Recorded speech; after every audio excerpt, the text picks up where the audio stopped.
Good morning, everyone. Could we just give 2 minutes to other participants to join? I see people are joining slowly. If we could start at 10:05. Okay. Hi, Adri. Hi, morning. Good morning.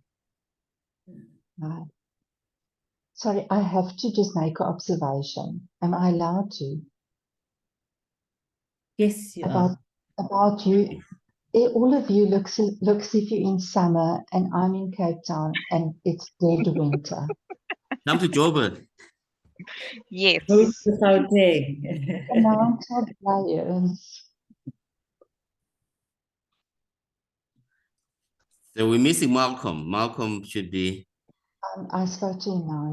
He was just, we were in the other link of the meeting. Oh, yes. Because I mean, the other link was just a placeholder, so that we could reserve that in our calendars and then cut to send the actual webinar link. Yeah. Is Dimpo also joining? Yes, so Dimple was also in that meeting with us. So maybe if you don't mind, can you just send in the link to both of them again? That would be great. Yeah, let me do that. Okay, eWASA, I think what time is it now? It's 10:05. Not everyone who has indicated they'll be attending is here. Katu, could you just advise how many more people we're still expecting?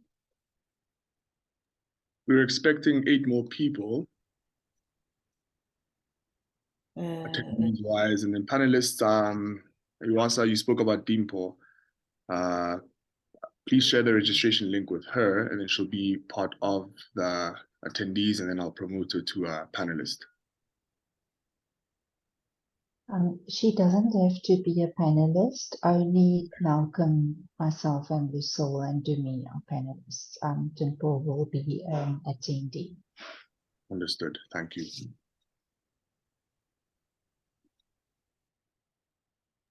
In that instance, apologies to all attendees. Let's give it 4 more minutes and then we'll carry on with the agenda that you see on your screen. Okay. Thank you. Okay. So are you busy admitting your members on the other side? No, they come in with the registration link as a webinar. Just waiting for them. Let's hope they didn't get cold feet at the last minute. I sincerely hope not. Morning, everybody. So we've got, just for everyone's benefit, we do have a couple of people who are here, so they can hear us. But because, as Katya said, we've got more people who had registered to attend. So I don't know, Malcolm, not Malcolm. Good morning, Malcolm. I wanted to say Dumisane. Dumisane, you'll call it. Katya had asked for another 4 minutes to the attendees. I hope that's okay, because I wouldn't want us to repeat a whole lot of stuff, because the meat is right at the beginning. So it would be good if we can have a decent size number of people signed in before we can start with the formal proceedings. But I think in the interest of time, Dimsane, perhaps we could start with introductions, since everyone who's here. Hassan, I think you're breaking a bit. Am I breaking? Is that okay now? Yeah. Okay. Now, saying in the interest of time, perhaps we could start with introductions. I'll hand over to your team, because I see everyone from your side is on. So I'll introduce myself very quickly. The name is Asanda Goyi. I represent the Vapor Products Association of South Africa. And Katu is on the other end with some team members as well, who are also part of the VPASA group. And we also have eWASA, our co-hosts who will introduce themselves before we jump straight into today's proceedings. Dumisani, I'll hand over to you. Asanda, I don't know, something wrong with your link there. You can go ahead and introduce yourself, Dumisani. Where's the Dumisani, I think the problem is on your connection because I seem to be hearing Asanda quite clearly. Yeah, let me move around. Yeah.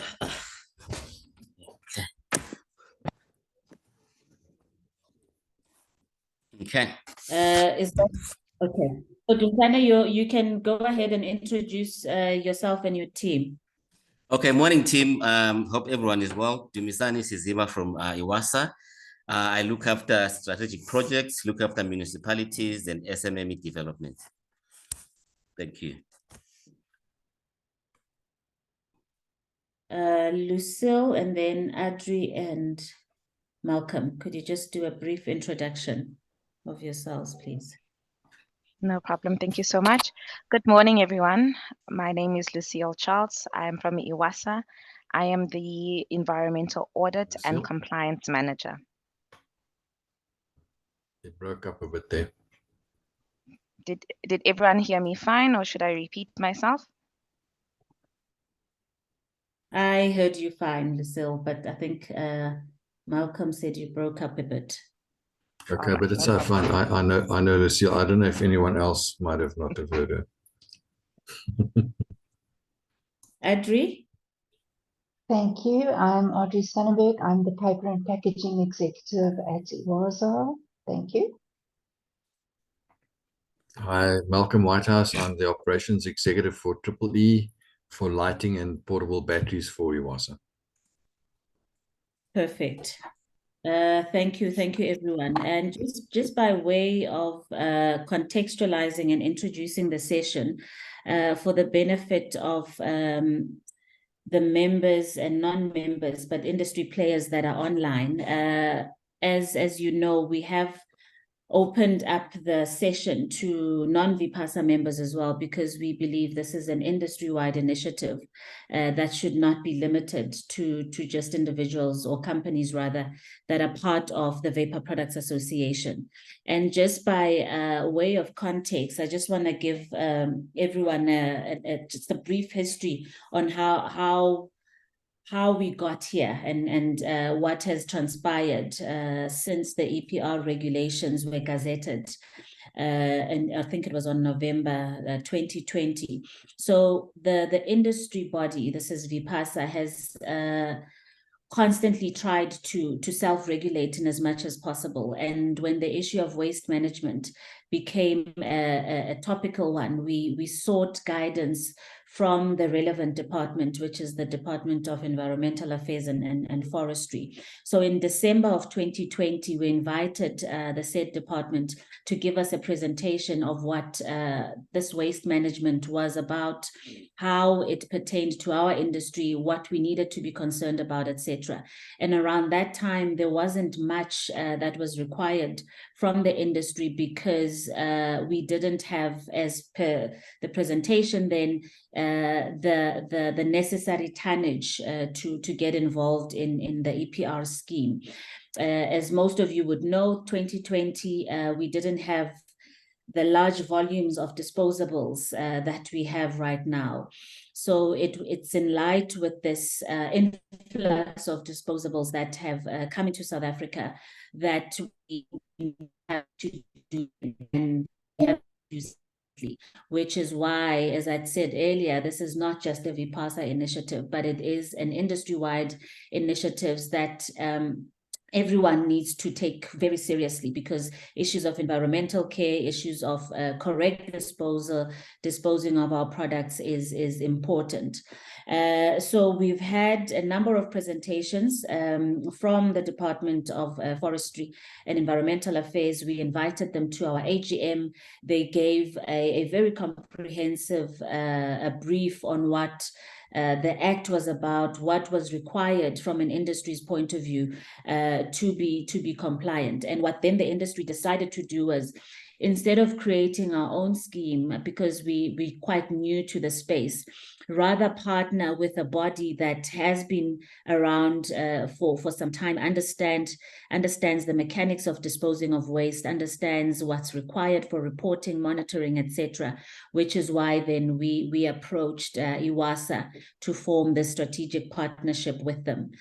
We are not experts of waste management. In fact, we know absolutely very minimal stuff about waste management, but we believe with the partnership with them and them running the EPR scheme for the vaping industry, we will ensure that everyone who needs to be compliant can be compliant under their guidance. So this is just to give you an idea of why we're here and how far the industry has come to get us to this point.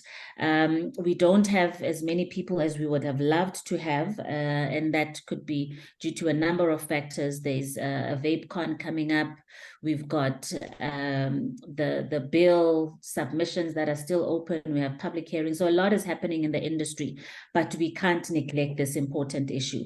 So this is the first of, I believe, a number of interventions we will have collectively with eWASA for the industry. So this is to introduce the strategic partnership, introduce the EPR guidelines, as well as what's expected, so that we can then formally start on formalizing this EPR for the vaping industry.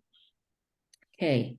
And I think with that, I will hand then over to my EPR eWASA colleagues. I see on our agenda, Dumisani said we can skip the appoint chairman from the group because we are one industry. eWASA will be the default chairing body for these kinds of meetings. So yeah, Dumisani, I'll hand over to you, and then you can introduce the next item for review, I think by Lucille, if there's anything else you want to add on the background. Okay. No, thank you, Asanda, and thank you for your comprehensive overview.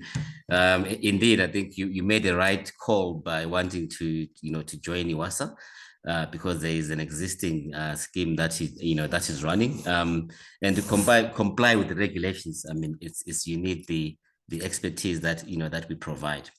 And I suggested we not appoint a chairman from the group, because normally when we do these sessions, you'll have different companies, different people drawn from different areas. But seeing that this is essentially the VPASA association, I felt that that may not be the case. In future, that may change as and when we admit more members, from different associations, in the vaping space. So before I hand over to Lucille, I mean, who will give a comprehensive update of the regs, I thought it's also important to by way of context, to say part of what we'll try and do today is to unpack who is impacted by the regulations, why they should join, as well as understand who is a retailer, who is a reseller, and to what extent they need to participate in this. Because in my discussion with Katu yesterday, there was a feeling that there are some some groups within the vaping products industry that feel that they are not impacted. So I think it's important that today we understand what the regulations say in this slide. For instance, if you're a reseller, what does that mean? If you're a manufacturer, what does that mean? If you're in retail, what does that mean? Because everyone throughout the value chain is responsible, but the responsibility is dependent on their role within the space. So without further ado, Lucille, I hand over to you. Thank you so much. I've prepared a presentation. So Dumisani has said it's comprehensive. If I had to prepare a comprehensive presentation on the EPR regulations, I think we'd need 3 of these sessions. So I won't be doing that. But I have prepared a brief overview that will touch on some of the points that Dumisani and both Asanda have raised in terms of Lucille, we can't hear you. Okay, all right, you're back. Okay. I just need a thumbs up before I continue. Who can hear me? If you can just give me a thumbs up, please. Thank you, Asanda. Thank you, Malcolm. Adri, are you able to hear me? Great. So I've just prepared a brief presentation on an overview, of the EPR regulations. As Asanda has said, it came into, well, it was published in November of 2020, but it only came into effect 5th of May, 2021. I just need to share my screen. I see I'm unable to share at the moment.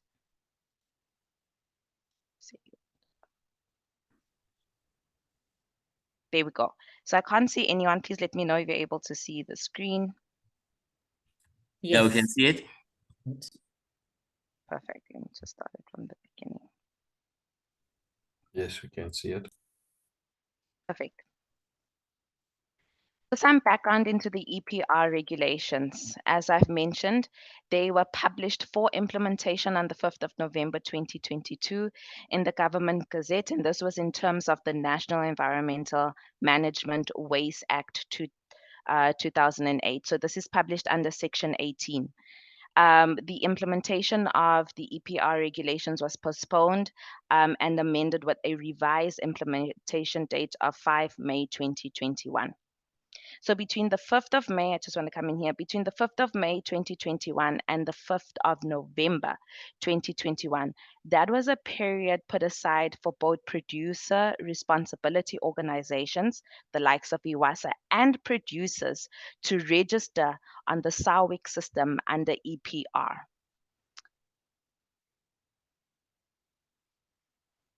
eWASA is currently registered as a PRO, that's a producer responsibility organization, for 4 out of a total 6 identified waste streams, mainly electrical and electronic equipment, paper and packaging, and some single-use plastics, lighting, and portable batteries.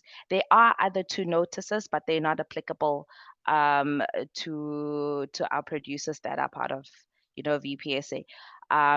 But lighting as well, you wouldn't fall under that, but mainly electrical, paper packaging, and portable batteries as well. This is just a roadmap of where we started in terms of after the registration with the DFFE on the 5th of November 2021. We also had to receive our concurrence letter from the Minister of Finance. What is the concurrence letter? A concurrence letter is where we receive concurrence from or approval from the Minister of Finance in terms of our EPR fee, annual plan, and budget. So that's what we need. That's what we obtained in July of 2022. Following that, producer members would then provide us with a declaration. So this was year 1 of implementation, 2022. We did also submit our half-year reporting in July of 2022. We've had several recycler and producer engagements, and we provided our annual performance reports and financial reports in December 2022 in March of this year. And as far as 2023 has gone, we've come a long way. On the 31st of July, we've actually managed to then submit our interim performance reports. So what is the purpose of the EPR regulations? This is very important. So firstly, it's to provide a framework for the development, implementation, monitoring, and evaluation of the EPR schemes by producers in terms of Section 18 of the Act. Secondly, it is there to ensure the effective and efficient post-consumer management of the identified products. And lastly, this is to encourage and enable an implementation of a circular economy. So in the context of circularity, the EPR regulations as a regulatory instrument aims to provide corrective measures by apportioning the right value to waste that will introduce more markets and trade in recyclable goods, resulting in more jobs and more enterprise development. These are just some definitions taken directly from the EPR regulations. so that we can all get, an understanding as per the regulations in terms of what exactly is an extended producer responsibility, and how has that been defined in the regulations. As you can see, it means that a producer's responsibility for an identified product is extended to the post-consumer stage of that particular product's life cycle. Dumisani has also spoken about some, disparities in terms of understanding between who is a brand owner, reseller, refurbisher, importer. And I've taken some, well, I was not privy to that conversation at Katsu. I would have included some more definitions, but just some high level definitions that I feel are important would be a brand owner. What is a brand owner? It's a category of persons or company who makes and or sells any identified product under a brand label. We also have free riders. This is a term that is widely used, and this term relates to unregistered companies or producers that are not participating, are not compliant under the EPR regulations. We've also got importer there, means a person or category of persons that brings in identified products or items that contain identified products into the country from abroad, including but not limited to one who first places them on the market. You would see if you go through the EPR regulations, they refer to placed on market extensively. And that just means that whatever has come into and is being utilized within the borders of South Africa, and that is the market that they are referring to. And producer. So this one is a little bit controversial. There have been proposed amendments to the EPR regulations that were published for public comment this year. I think it was in April. So the DFFE, Department of Forestry, Fisheries and Environment, is currently consolidating all comments because, this is a very important definition, but the scope is wide. And it does include a brand owner engaged in the commercial manufacture, conversion, refurbishment where applicable, or import of used identified product as identified by the minister. This is in section 18. EPR notices. So we have the NIMWA Act, and section 18 is part of NIMWA. Born out of section 18 is the EPR regulations 2020. And then from the EPR regulations of 2020, we have the individual notices that speak to the schemes for the identified products or waste streams. What would be applicable to the vaping products would be electrical and electronic equipment notice, portable batteries notice that was recently gazetted for implementation this year in April, and then the paper and packaging and some single-use plastics. I've just taken some abstracts from the Triple E notice. You will see that it defines what it applies to, and it gives, a brief description of the large, medium, and small equipment with the dimension, along with batteries. And you will see that Annexure 1. So Annexure 1 over there just speaks to the targets. So in each and every notice for an identified product, there are targets associated for that product. These targets may be, increase in particular with the Triple E notice. There are recycling targets and there are collection targets from mandatory take-back schemes. In terms of the portable batteries notice, so this is a very, very new notice. Like I said, it was published for implementation in April of this year. You will see that year 1 and 2, because in terms of portable batteries, it's a little bit difficult because the industry is not yet capacitated in the sense that they were able to assign targets for year 1 and year 2. Rather, what the DFFE's approach was to set up pilots for collection and recycling for year 1 and year 2, and the collection targets would then only kick in from year 3 to year 5. There's also just a brief description there of what is a portable battery, which is anything that is sealed, important, can be hand carried without any difficulty, and is neither an automotive or industrial battery. So that's very important in terms of the portable battery, and also what the notice speaks to and applies to. I've also inserted some of those abstracts.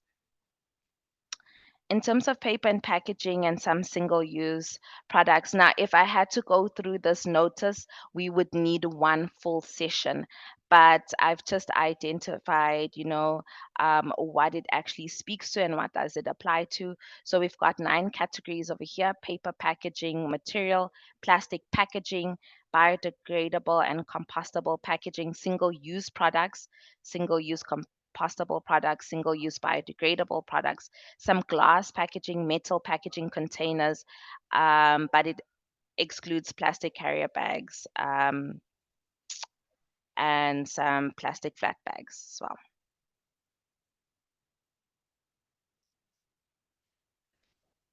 What are the EPR responsibilities of a PRO, being eWASA? So if you look at Regulation 51A and B in the EPR regulations of 2020, you will see that there are responsibilities, or rather obligations, assigned for both producers and PROs. As a PRO, we are mainly there to facilitate and assist with contract management and the overall running of the scheme. And you'll see that we have both administrative responsibilities coupled with facilitating or enabling responsibilities. I'm not going to go through each of them. I'm just going to pick some very important ones. The collection of EPR fees. And we have to ensure that the EPR scheme is audited. Also keep record of identified products. So our producers are typically required to provide us with declarations of the quantities of products, whether it be EEE or portable batteries or packaging that they've placed on market. And we have to keep a record of all those quantities, and also what has been collected through the take-back schemes or recycled and sorted, etc. Another key aspect in terms of administrative responsibilities is the compensation of the informal waste pickers. So a big drive from the DFFE is to include the informal sector, mainly waste pickers or reclaimers, and we work together with waste pickers and reclaimers in the running of the scheme. And we also then embark on other projects, and we also pay and compensate the informal waste pickers for their contribution and collections within the EPR framework. Some facilitating responsibilities: contract of the collection, recycling, and recovery of identified products. DUMI comes in very extensively here to cooperate with municipalities to increase the collection and identified products. Again, integrate informal waste collectors. And a very important one is to establish secondary markets for recycled content. These are the scheme requirements. Again, these are taken from the regulations, but just simplified in terms of what are the obligations in line with the regulations. Is firstly to determine the point of the levy without double payment on declared tonnages. Secondly, set EPR targets. So we would typically set EPR targets in accordance to the declarations that we've received, so that we are in compliance with the targets as well in the EPR regulations. And then in the EPR regulations under Regulation 51K and L, it states that producers are responsible to conduct life cycle assessment studies within the first 5 years of implementation. So we also assist on that front, and also develop programs, pilot projects, education and awareness, infrastructure, job creation, big one, through end markets for recyclables with municipalities and the informal sector. Again, focusing on the broad-based Black economic empowerment transformation charter with targets and timelines within 2 years. We also ensure that the administration costs are adhered to in terms of the EPR regulations. So the EPR regulations caps our administrative cost. Year 1 of implementation, we were capped at 20%. Year 2, which is 2023, where I capped at 15%.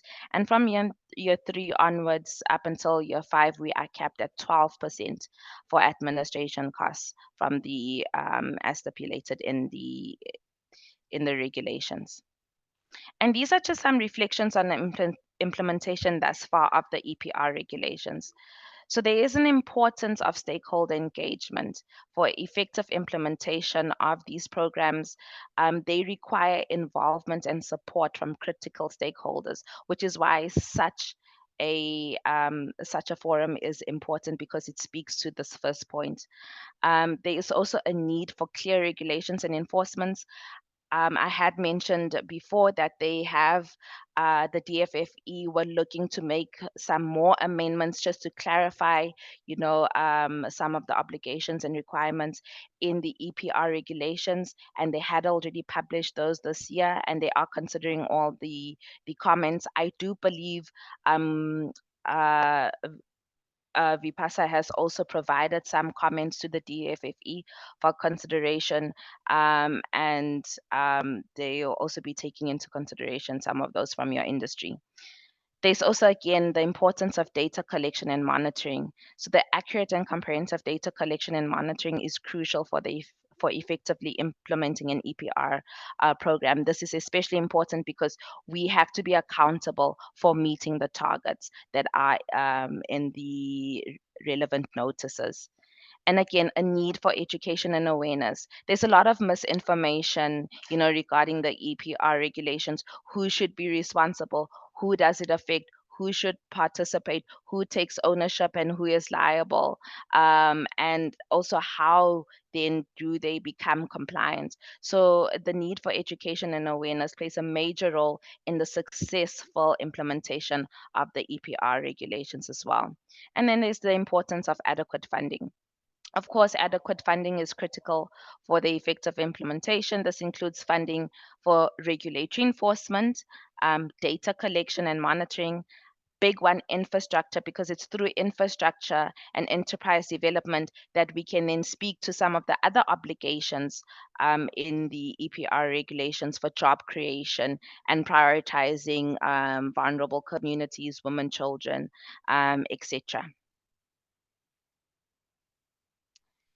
This is something to consider. So the DFFE, of course, us already going through year 1 of implementation and submitting our annual performance reports and annual financial reports to the DFFE.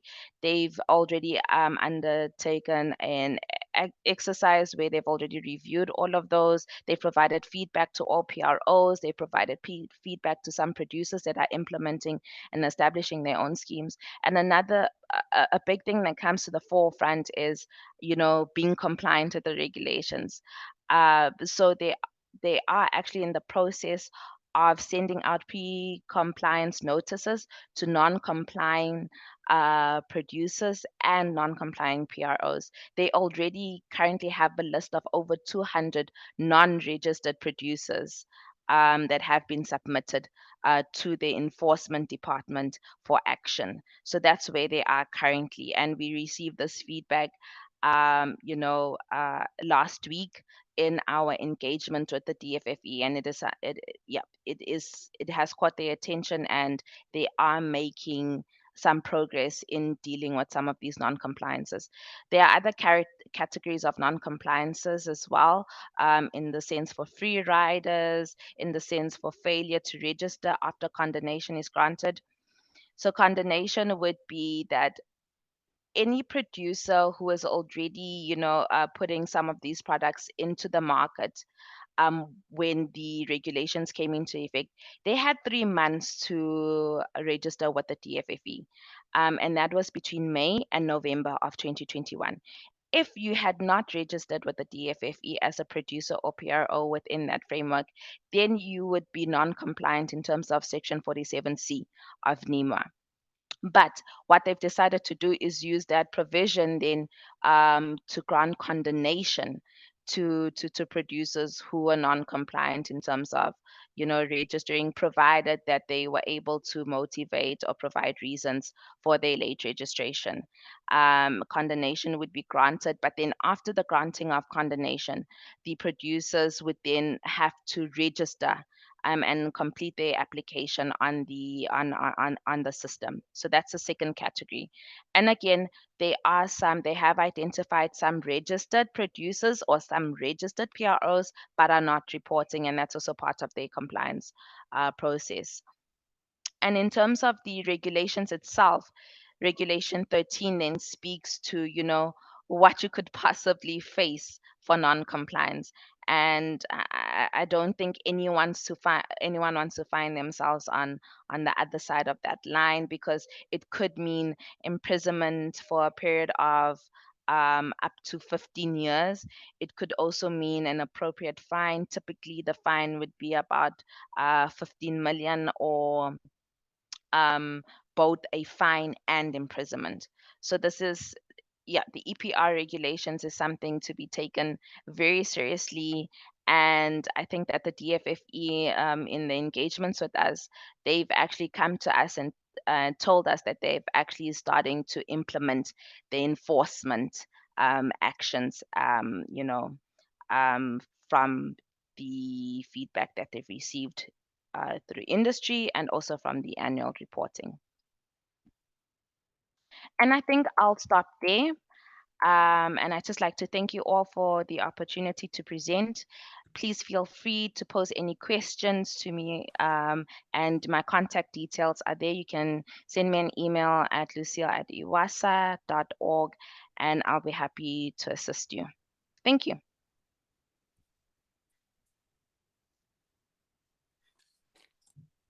Thank you, Lucille, for what was indeed a comprehensive update, as I as I alluded. It's if I may just quickly, I hope there's been some clarity around who is responsible and who is not, in terms of who is a brand owner, who is an importer, who is a producer. I think very, very key, Asanda, when when you're engaging with your members and potential members, in terms of that clarification, in terms of who is impacted and who is not. So I think that's important. And again, the other thing I wanted to highlight is the fact that, I mean, it's on the compliance front. Something is happening from the government side. The fact that already government is identifying key players in the market who are not participating is indicative of the fact that they really want to ensure that there are no free riders, and that everyone complies. And I think they are on the verge of making examples of people that are not complying, within the space. And maybe the last point that I want to make before I hand over to Asanda is maybe the point of levy payment. It's very, very critical. I mean, when there are so many other players in the value chain, whether you're an importer, you're a reseller, you're a producer, who pays the levy and what are the implications of that? And it's maybe Adri and Lucille, could clarify that for us and give us more comments before we move on to the next point. Thank you, Dumisani. Thank you, Lucille. I think on my side, Katu, just admin, just check on your end, Katu. I got a message that chat is not enabled for the participants. I'm assuming there's some people who may want to ask questions, so just check on that front. Just a couple of questions, yeah? Yeah, so chat is disabled as a webinar function. The Q&A section is open, so questions can be posted in the Q&A, and then panelists can answer, and we can interact that way. Okay, so they can write the questions under Q&A, under the Yes. Q&A section. Okay. That's it. Okay, perfect. I think just to pick up just a couple of things that I'd like to just highlight from your presentation, Lucille, and ask some questions. And just with what Dumisani also added about the importance of compliance. And I think we grow very wary when it comes to whether you need to be compliant or not, and that kind of thing, and things like fines, imprisonment. And I think on that aside, it's really important that the industry understands the importance of compliance or disposing of their products responsibly. So irrespective of whether there is fines or whatnot, it really is something that I think we collectively need to educate the industry about the importance of being responsible in the products that you bring into the country, into the things that you sell, etc. Because what we've noticed from an industry point of view is this blasé attitude of you'll just throw it, so long as it's disposed, you don't care what happens once it's left your premises. And I think that's a big area that we need to focus on collectively in terms of education, because you've got your more formal businesses in the space that are quite professional in the way that they run their businesses, and waste management is a key performance indicator that they would look at. But then you have the smaller guys. You've got your one-man shop that has a whole lot of other things to worry about, and in their heads this is adding on to that problem, So I think it really is going to take a mind shift from the industry to not focus on the repercussions of not being compliant, but to really think about the impact, the future impact that waste, disposing of waste inappropriately has on our environment. And for us as an industry, more specifically, we know right now that the industry is undergoing regulation. So the issue of disposables is big. I mean, at every turn that you speak to regulators, disposables are seen as a problem. And if we can't dispose of our disposables appropriately, then we are amplifying the problem. So I just need to really emphasize on that issue. And I do agree, Lucille, with that part, that a lot of the work needs to be on the education. And as such, we will offline from this engagement come up with campaigns on how do we encourage the industry to take part in these kinds of things, educate them, producers, this thing of definitions, just to make sure that everyone understands that if you are in this industry and you are selling products, you have a responsibility. It's not about, this side of the value chain, this is not part of what I need to be concerned about. And then in terms of, Lucille, if you can just clarify, you spoke about since the portable batteries element is new, and then you said there are no numbers for year 1 and year 2, there are no targets, but they've been pilots for collection. Are you guys part of the pilots collection scheme? I'll call it a scheme or initiative. And if so, how long will the pilot process go on for? And how does one jump onto that one? Because since it's still in pilot phase. And at what point then would the 5-year targets start becoming important if year 1 and year 2 are still part of the pilot process? So that's a question for you, if you could just answer that one. And then you also spoke about in the slide on scheme requirements. Step 3 speaks about an LCA, where LCA studies need to be conducted. Could you just clarify what those studies are about? And is this an industry body responsibility? Is it your responsibility? So just to understand who has to do it, what it entails, and when it needs to be done, and for how long does it become relevant for that particular period. That's number 2. And then I have one last question on, I think, that's those 2. Oh, no, sorry. The take back systems. If you guys are also responsible for managing the take back systems, or if it's the producer's responsibilities, and how the coordination works with those 2. And that's it. Thank you so much. So I think these questions would be actually answered more, in depth by my team members here, particularly with the portable batteries. Malcolm can come in on that. Take back schemes. Audrey is currently running. Well, she's assisting producers to run and develop, a strategy for some take back schemes there, so she can also come in. But just to answer your questions briefly. So with regards to, I'll start off with the LCAs. So with the regards to the LCAs, it's a life cycle assessment.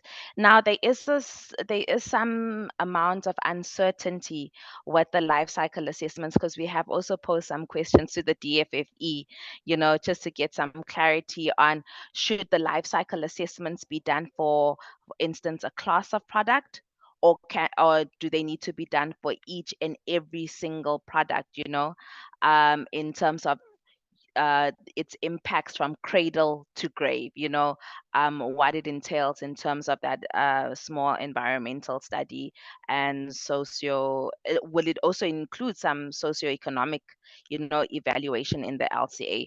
So there is some uncertainty there, and we have posed our questions to the DFFE to provide some clarity in terms of that, because it's firstly a requirement for producers. But as a PRO, we are there to assist and develop guidelines to assist our producer members, in meeting this obligation. With regards to the targets for portable batteries. So portable batteries, in the notice as it is, year 1 and year 2 has strictly been assigned for piloting, for collection. So there are 0 targets for year 1 and year 2. So I would imagine that from the DFFE's perspective, they would see that 2 years would be, enough or sufficient to develop the industries, our recyclers, infrastructure, to be able to come up with a solution for portable batteries. So year 1 and year 2 do not have any targets in terms of, a number or a percentage associated for collection or recycling. However, after year 2, from year 3, they have assigned, quantities in terms of targets for collection, for portable batteries, and that goes all the way up to year 3. Now, it's important, we don't know how it's gonna pan out, between year 1 and year 2, whether that's enough time for industry to catch up, and whether that would be, sufficient then for us to start implementing the scheme for targets in year 3 and year 4 and year 5. What we can also look at is, in the regulations, is that in regulations 9.1, it does speak to that,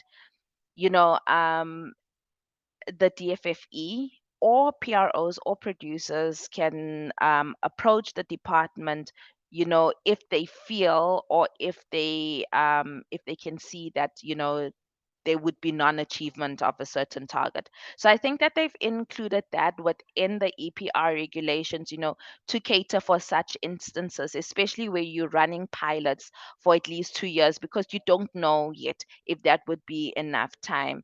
And so they would reevaluate then those targets to see if it is, applicable, or if they would have to go through any amendments. So that is in the sense of portable batteries. But Malcolm can definitely come in and speak to some, just maybe give a brief oversight in terms of what the piloting would include, how the involvement would look like, and how any producers or members would, want to participate in that. So I want to give that floor to him so he can do justice on that, if that's okay with you, Asanda. That's perfectly fine. Thank you, Lucille. Malcolm? Yeah. Thank you, Lucille. I think you've given a very good overview of where we're at the moment. So maybe just for context, the EPR notice around EEE lighting and packaging was promulgated in November 2021. So from then, you're obliged to participate in the joining of a PRO and managing that side of the business. The portable battery is a new thing.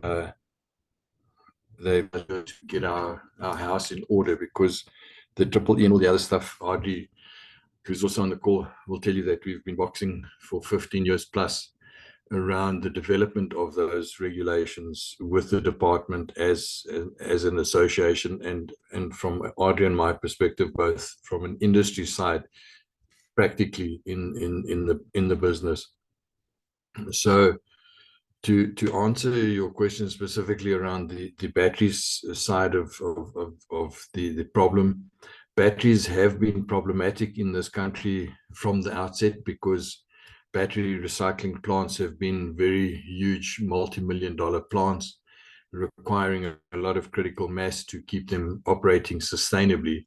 So most people that have been collecting batteries, more specifically your lithium batteries, have been storing them as recyclers and then shipping them to refineries like Umicore in Belgium at huge cost, and paying very large sums of money to have them recycled responsibly, purely so that they can have the certificate of compliant recycling. Very often the service was done as a value add service to the producers or to the clients, just purely to get volume of other electronic waste. Having said that, things have changed dramatically. So I sit on a work group that's developing and doing research and development on technology for lithium battery recycling for South Africa, which is a modular system. And that's where the eWASA's global networks come into play. It's the work group consists of myself and a number of specialists in EMPA, the Swiss Foundation for Science and Technological Research, similar to our CSIR, and the University of Johannesburg Processed Energy and Environmental Training Station, or Technical Station, sorry. So we're working with people to find solutions that are modular for recycling of lithium batteries, specifically in South Africa, because there's a huge explosion in the demand for lithium powered products globally, ranging from vapes to electrical cars or electrical vehicles. There are also a couple of our members that we're busy working with that are have some small plants that are in process, and I'm busy engaging with them as we speak, just to see where we're at, so that we can ensure that the solutions that they provide are compliant, because the complexity is they may be doing the job, but how are they doing it? It's got to be compliant with environmental and human health. Those are the two very big buzzwords in our industry, and to ensure that there's no harm done to either people that are doing the work or to the environment for that matter, specifically because of the content of heavy metals found that are prevalent in lithium batteries. The other side of the coin is there's a bit of a challenge around some of the plastics that are unidentified, unmarked, because plastics are supposed to be marked. What are they made? What type of plastic are they? And are they recyclable or not? And subsequently, that also poses a challenge in the industry. And I'm just giving this as a bit of background. So part of our responsibility with EPR levies is to do research and development of technologies, find technologies, and I'm happy to state that Audrey's got two very good projects going with all our complex plastics, which we're using to manufacture products with. And so at least we've got a solution. So having said that, what are we offering as a solution to you? Because I've just been watching some of the questions and answers in the chat. The big problem is collection of the devices. It's the demographics are huge. It's all over the country. So how do we address that? Another part of our mandate is to develop enterprises and job creation with the integration of the informal waste picker or waste reclaimers, the trolley guys, so that we can find solutions where we can collect these devices. And I'm very happy to report that Dumisani and I had a very interesting meeting yesterday with a company that has established a full recycling solution for vapes. They have a solution for the batteries. They're repurposing the batteries to use in other products. They haven't yet found a solution for the recycling of the batteries, but I'm potentially quite close to giving them that solution. And then all the other components of the actual vapes are being recycled in one way or another. So that is very good news, I think, for the industry. And part of the idea is in this enterprise development and facilitation of take-back schemes, we can help the industry to develop and guide you in terms of the take-back schemes and say, well, these are, you have the producers on the one hand, these are your retailers and the outlets where the devices are being sold, and these are the recyclers and the solutions that we can do to actually recycle the devices. Part of their strategy was to incentivize the collection of vapes, the single-use vapes or the disposable vapes, that at the end of life, the guy puts it in his or her cupboard somewhere until they've got enough, and they take them back to the local, the closest retailer, and they hand that in, and for that they get a new vape for free. Or another incentive was a rate per kilogram, bringing in a number of vapes, and they would get paid accordingly. So Dumisani, you're welcome to just jump in there and expand if necessary, or just correct me if I'm wrong. But pretty much that's where we're sitting in terms of what we can also do from a benefit side of you being members of the eWASA PRO. Dumisani, I see you've Yes. unmuted. Yeah. No, thanks, Malcolm. I think you covered it very, very well. So yes, Asanda, you know, it's from a tech-based scheme point of view, as your PRO. I mean, is that will be our, you know, our job to mobilize all your members into a tech-based scheme. And certainly this is what we want to do. You know, once we have everyone on board, and we put together plans and infrastructure to take back the products and make sure they are recycled. You know, we create circularity and create opportunities. Already ahead of this meeting, we've been putting fillers in terms of what solutions can work. And Malcolm has, you know, already alluded to one, you know, entrepreneur that we want to capacitate so that we facilitate a nationwide program. We also have TCB, and I don't know whether Malcolm, you want to talk about that, where again, we want to pilot a take-back scheme with one of our partners. So indeed, yes, we're putting our hand up to say, you know, the Vapor Products Association, that it's we are your go-to people in terms of putting together a scheme. And I think it's a great opportunity for, you know, for this industry and this space, you know, to be doing the right thing, you know, is in this waste management area.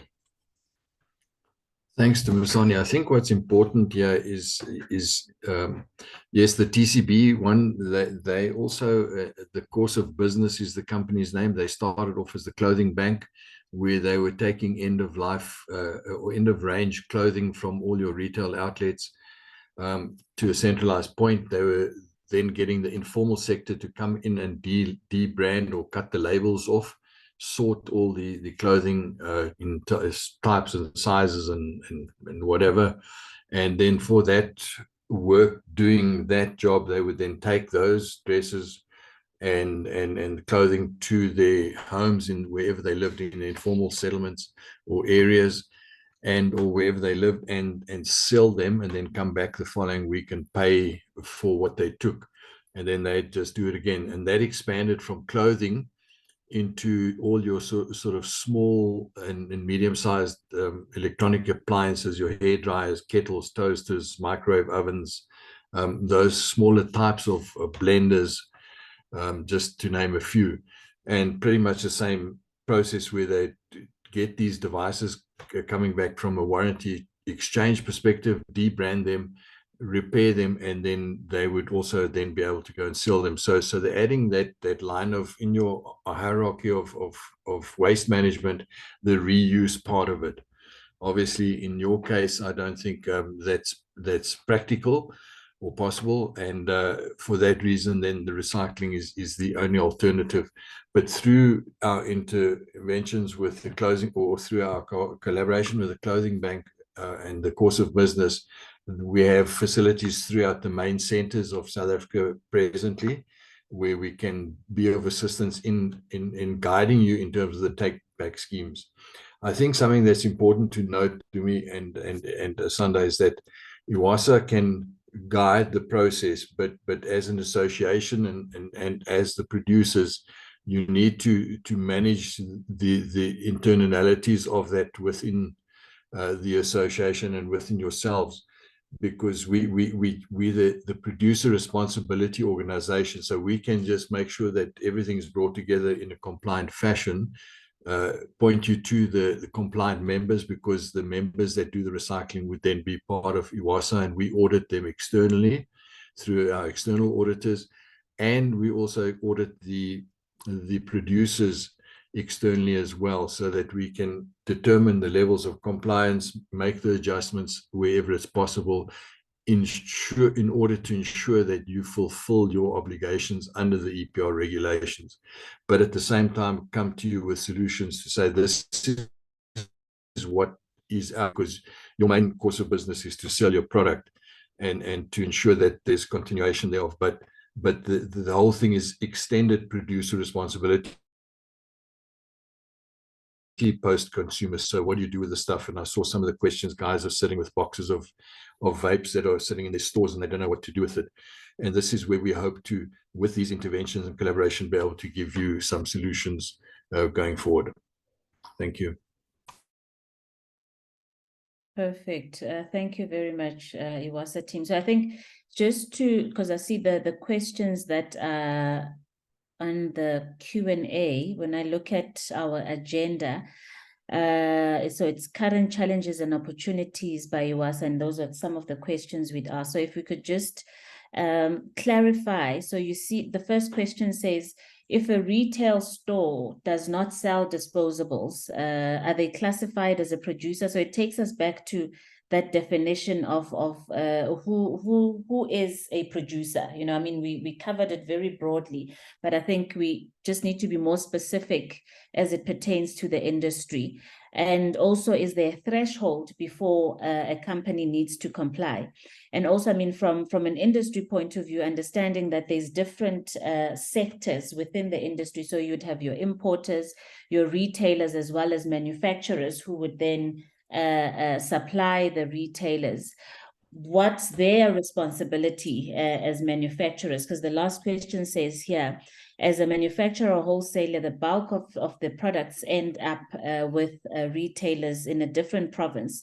How would we be able to facilitate collection? Should they be the ones who are facilitating the collection, or does the responsibility rest with the end user, which would be the retailer? Okay, so if I can answer that one quickly, there's two answers that I can give. The first one is, in terms, if I look at the first question from Eugene, if a retail store sells no disposables, are they classified as a producer? In the definition of electronic waste, everything that falls under EEE is defined as hazardous waste, first of all. So that adds a little layer of complexity that just makes life very difficult for all of us, because there are hazardous elements found within, but if they're managed in a controlled environment, then it's fine. But here lies the catch. The Consumer Protection Act of South Africa, Section 59, very clearly stipulates that if you sell any electronic device to anybody, you as the retailer are obliged to take it back at the end of life and to have it recycled responsibly at no charge to that consumer. So that is just one of the pieces of legislation that very few people are aware of. And because it's an electronic device, it falls within the ambit of that section. The other question is, again, from Mr. Ross there also says the stores are generally, they're not the generators of the waste, they're selling the product. The consumers are using them, and at the end of life, they then either bringing them back or disposing them, but hopefully in this case that they're bringing back. So the EPR does fall on what, in terms of the EPR levy, falls onto what is placed on market. So at the first point, it's the producer that either imports it wherever they produce it, or whether they produce it in this country, or if they import it, that first invoice of where it lands, that is the pay point that triggers the EPR levy. So it would not fall onto the retail stores. The retail stores are just buying it from a central distribution point, and then they're selling it from that perspective. So I hope that answers your question, sir. Then in terms of the manufacturer and wholesaler, Amanda, the bulk of the products would end up in different province, and the only way you could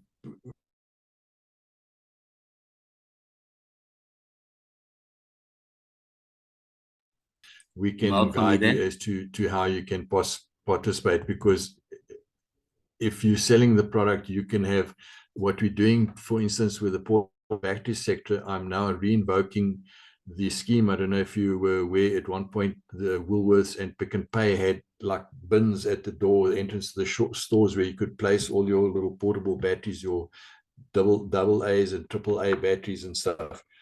And that sort of fell flat, and we're reinvoking that, where you could utilize something similar, where you have a container that's branded. We could work together on something where there's some Crow branding to show that it's been managed by eWASA's PRO in the background, or the guidelines, or in association with eWASA, for instance, and then help you to develop those schemes where people can just come in and drop their vapes in there that are used throughout the chain of retail outlets that you're using, or your clients that are buying from you as a wholesaler, if that answers that question.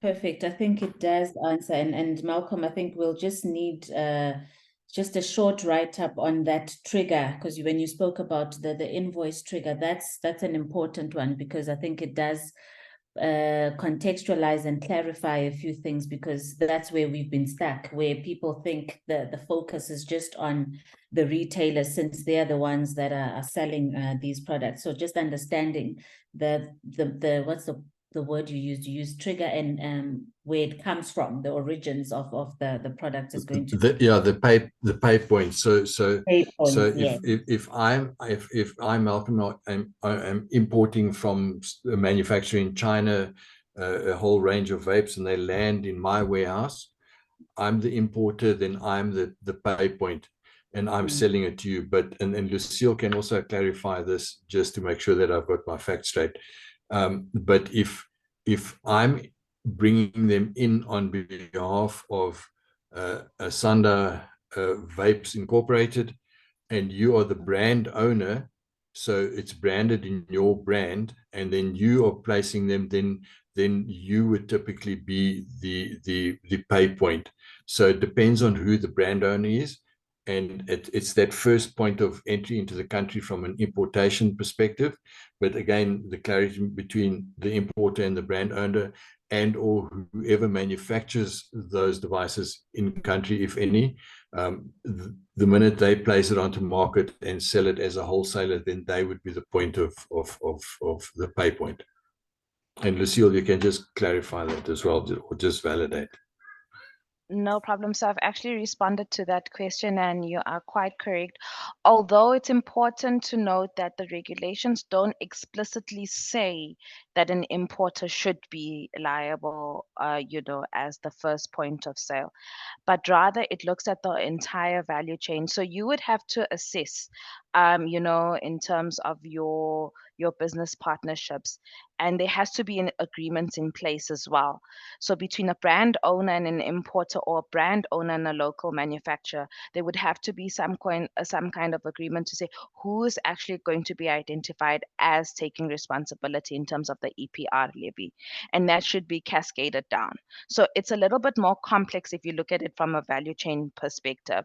But the easiest way to do it is to actually place a responsibility on the importers or on the person who first introduces it into the South African market. But again, it's important in the way you approach maybe your importers, because there's also the risk of double counting or double payment of the EPR levy. An importer might have an agreement with other brand owners or other downstream value chain role players where they would assume the EPR levy, and that would be cascaded upwards. So it's important to understand the workings and your relationships, your business relationships, and also having those discussions with your suppliers in terms of the EPR and, you know, who would be then assuming that responsibility. Yeah. Thank you. Thank you very much. Thanks, Lucille. Okay, so looking at our agenda, I'll move the why join eWASA to right to the end. And I think we can combine, Dumsane, if that's fine, the strategy development key pillars, as well as mapping and action planning, because I'm not sure if there's any specific areas there that Sorry, you Asanda, I think Audrey has her hand up. where's Audrey? I don't see. Oh, my Yes, bad. Audrey here. I'm here. Okay. Can I Please go ahead, Audrey. Yeah, thank you. Just before you move on, there was one question about threshold, and I just want to add that yes, on the triple E and battery and lighting side, there is no threshold, but on paper and packaging, there is a threshold of 10 tons per material stream. So therefore, if an importer, the pay points then in the value chain, if they declare to us a tonnage of less than 10 tons annually of, for example, cardboard, they would be exempt from paying. But if it's as soon as it's over 10 tons per material stream, they would have to pay. But please note that this is being audited, so there must be a paper trail for us to be able to put through that exemption. But it really depends on each producer. I do want to add one other thing, because I have to leave for another meeting in about 15 minutes time from a take back scheme perspective. What I did see in a lot of the comments is that the consumers are obviously needing a lot of education and awareness around bringing back whatever material is covered in the EPR regulations. It's important to note that because we are in year 2, for example, we've started some take-back schemes, but consumers need a lot of education and awareness, but they also need an incentive.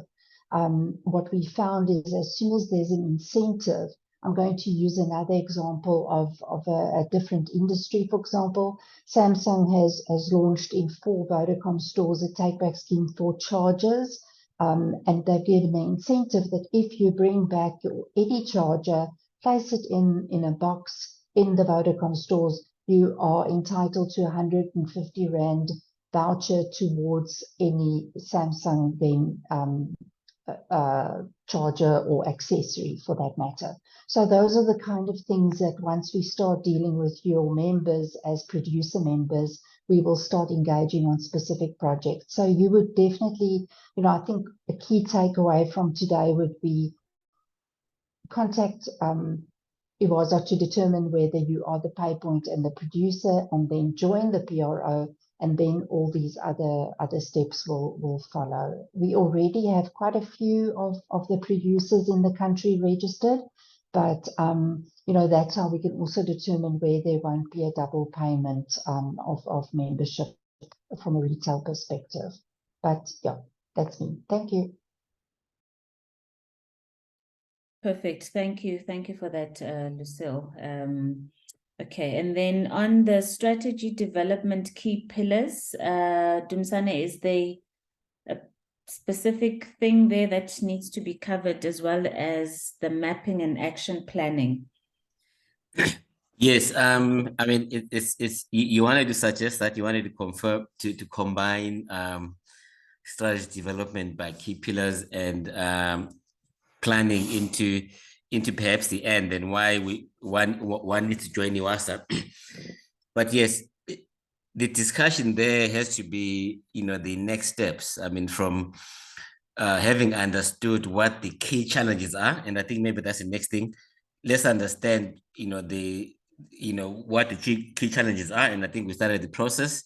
And then from then, given the challenges that are there, what are we saying as as this group in terms of the potential solutions? Obviously, we know that, I mean, to progress on this, we will need to form a working group and then start mapping exactly how we'll do the technical schemes and how we engage with authorities, etc., etc. If that makes sense, Asanda. Yes, it does, Dumisani, it does. And I think, I mean, I will need your guidance then in terms of the kind of information or stuff that then you would need. So I think that the need has been established, and I'd say the main challenges at this point is right at inception of understanding the concept of who is the producer. So understanding, so what Adri has just said in terms of, it would be good to contact eWASA. So individually, the producers contact eWASA to find out where they stand, or rather where they fit into this definition of a producer.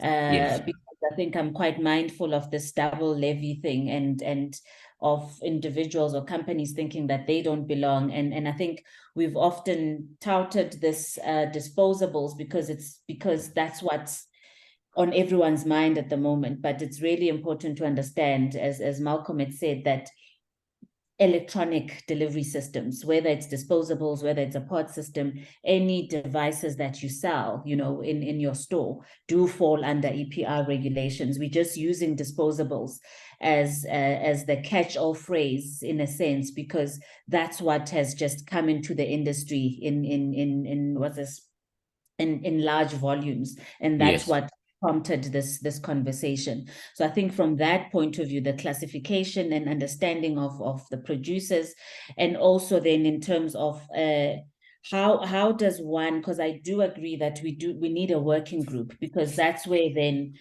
even industry specific strategies can come from. Because the wider group, it makes it very difficult to come up with areas of work that need to happen.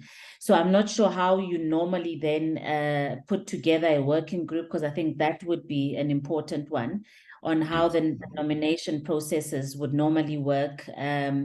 Is it something we need to decide in this meeting? And because I'm understanding that the mapping and action planning then will emanate from that. If we've got a group, then what would be the next step? Bearing in mind that this group that we have is quite small, and obviously we want to hopefully have another event, similar to this, where we've got an even bigger group that can join. So yeah, I'll wait for your guidance in terms of then the specifics of how you would want to move from where we are right now. Okay, no, thanks, Asanda. Obviously, what's important, as Adri said, is to understand who is impacted. And Adri already said that it's the individual producers, resellers, etc. May contact eWASA so that we understand who needs to join as a member. And then also from your side within the association, if we start understanding the value chain, the players that are involved within the space, so that, I mean, we can then give guidance in terms of who needs to join.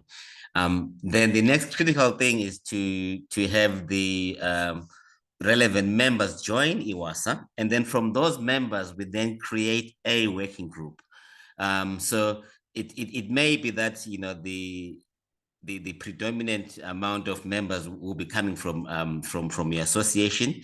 There could be other independent association, and then from those groups of members, we then create a group and start crafting the strategy for for this industry, and also start putting together a tech-based scheme for for vaping products. That's how I see it. Malcolm, your thoughts? Sorry, man, I was just busy reading the questions and answers. Just repeat that last piece to me. No, so yeah, so I was saying that it's important that we have as many as possible members join us. Those that are impacted. From then we'll then form a working group specifically looking at vaping products, their impact on the environment, tech schemes, etc. And I mean it's and then from that determine what strategy would work in terms of engagement with relevant players in DFFE, etc. So I was saying, on your side, is there anything else that you think is important that we need to add here? No, I think that covers it all to me, and that makes a lot of sense that we get the membership resolved, so that we can then engage formally with whoever's part of this, and have yourselves as an association also as part of it.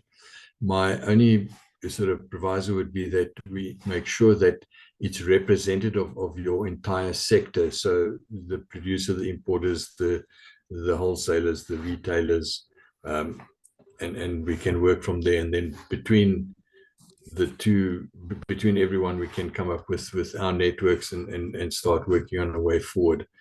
So I think the step one is maybe we can also go through the introduction as to who eWASA is, and just we have touched on some of the EPR regs, and take it from there.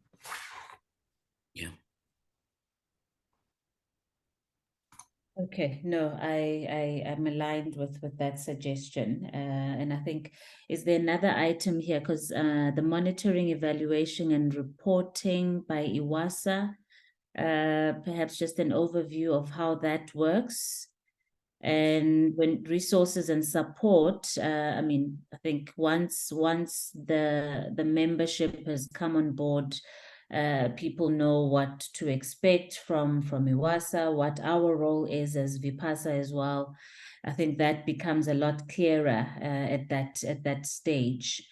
And then in terms of next steps, I think we've reiterated in terms of what needs to happen from here. But is there anything specific that we need to understand as it pertains to monitoring and evaluation from eWASA? Yeah, so if I may, and then I'll invite Lucille as well to add. It's our EPR scheme. I mean, when members become part of our scheme, we are mandated to make sure that we monitor the end-to-end aspects of it. How the scheme is working, what tech-based schemes we put in place, including reporting. We need to be reporting across the various sectors, what's happening in terms of the waste in all the waste streams that we are registered for. Lucille? I'm here, Dumi.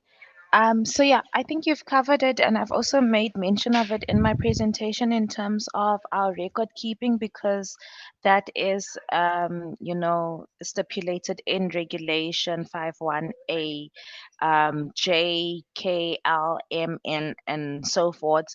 So we basically have to be aligned to the regulations, which clearly outlines what our obligations are, and we have to keep a record in terms of what the scheme's performance is. Something else that we normally do is that we have feedback sessions with our stakeholders, whether they are producers or recycler members, and we also give feedback in terms of our performance, what we've actually provided in our annual performance reports, our interim performance reports, and the likes. So I won't go too much into it, but it basically covers the general aspect of the running and implementation of the scheme, how we are faring in terms of our compliance and the achievement of the targets. Thank you.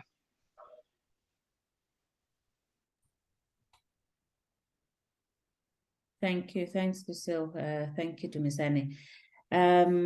Just want to check. I'm checking if there are any open questions. Don't see from a storefront. I can see it working.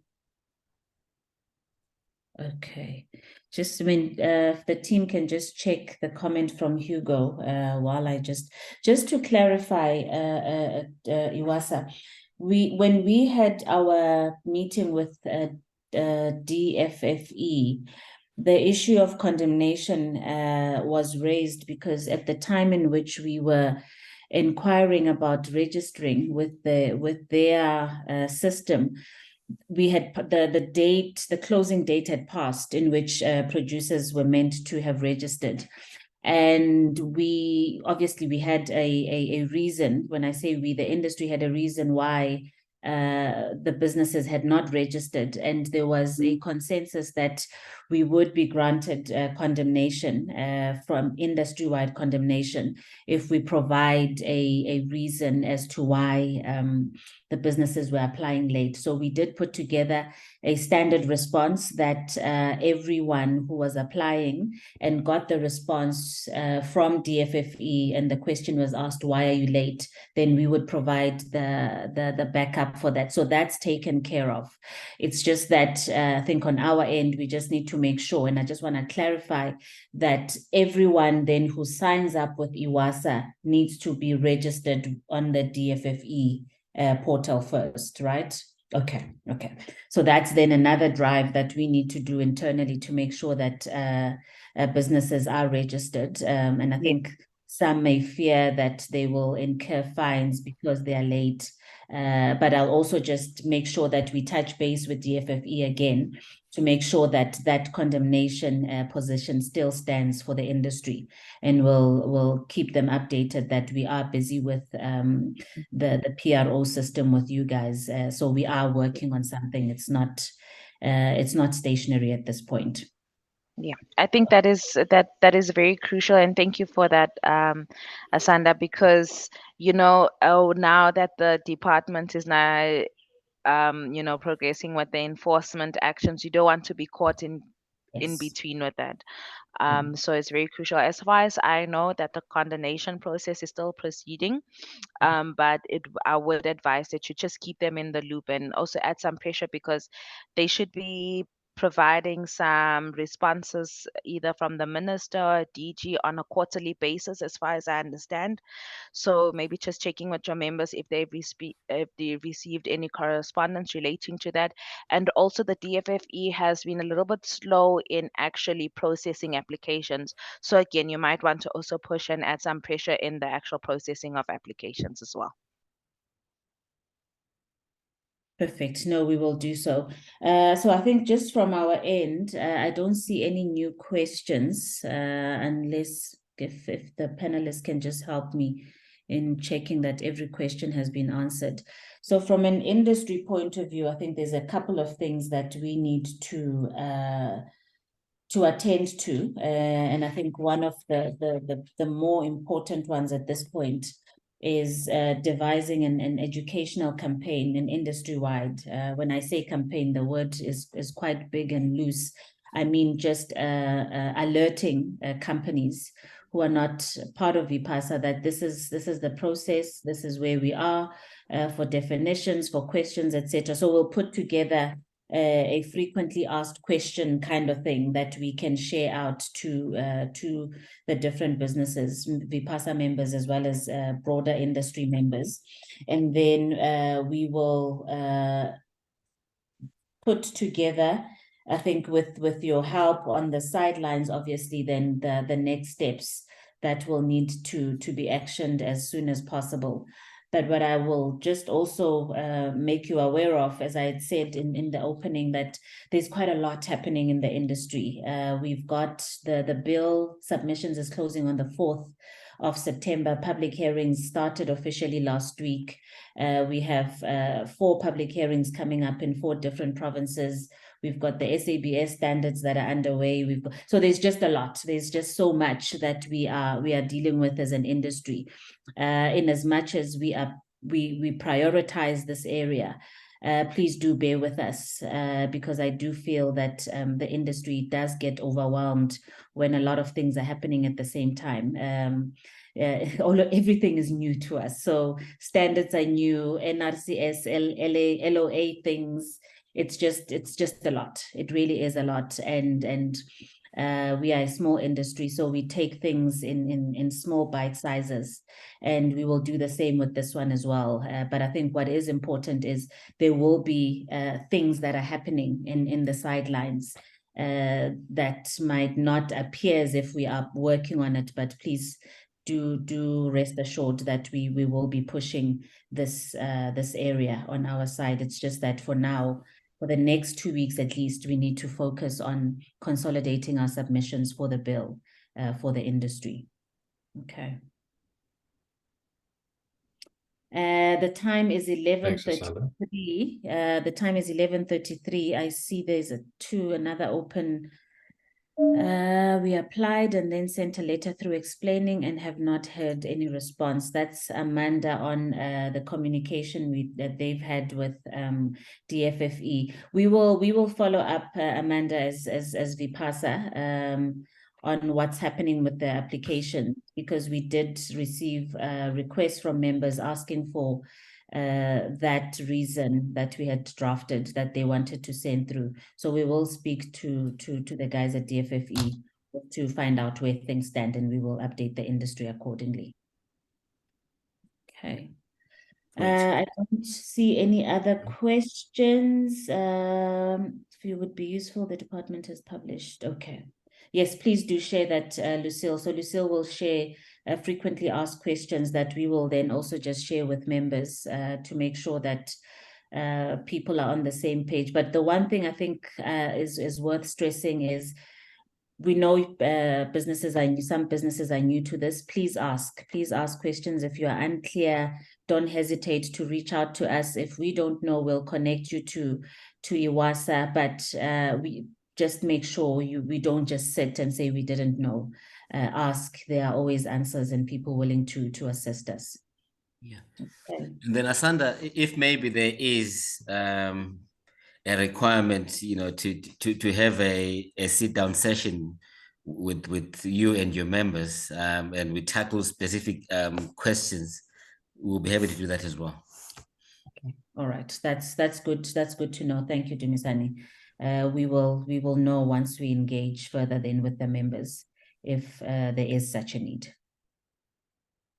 Okay. If there are no further questions, the time is 11:35. Can I propose that we adjourn? Action items are quite clear on the way forward, and responsible individuals and organizations will action accordingly. Okay. All right. I'm happy with good. A big thank you to everyone who's joined, more especially to eWASA. Thank you guys very much for helping us with this. I mean, it's something, like I've said, I can't stress it enough, that's quite important to the industry. And I think Dumisani said it, that we need to be seen to be doing the right thing. And Yes. we are an industry that does want to do the right thing. It might take us long, but we usually do get there. So thank you very much for availing yourselves. The whole team, we greatly appreciate it. And to the guys who've attended as well, VPASA members, non-members, thank you for your time. And as I said, if you're unsure about anything, any questions, please do reach out to us, and we'll make sure that we attend to your needs. All right. And everyone have a good morning, close to afternoon further. Thank you. Thank you very much. Bye. Thank you. Thank you. Thank you, Thanks for your everyone. time. Keep Take well. care. Bye-bye. Bye.